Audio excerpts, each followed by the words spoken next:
ఎవరికి తోడవుతారో ఎప్పుడెందుకు విడిపోతారో మమతను కాదని వెళతారు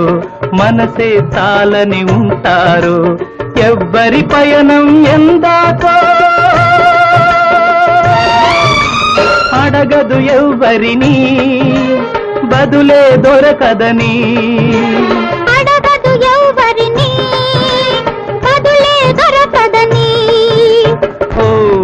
బాటసారి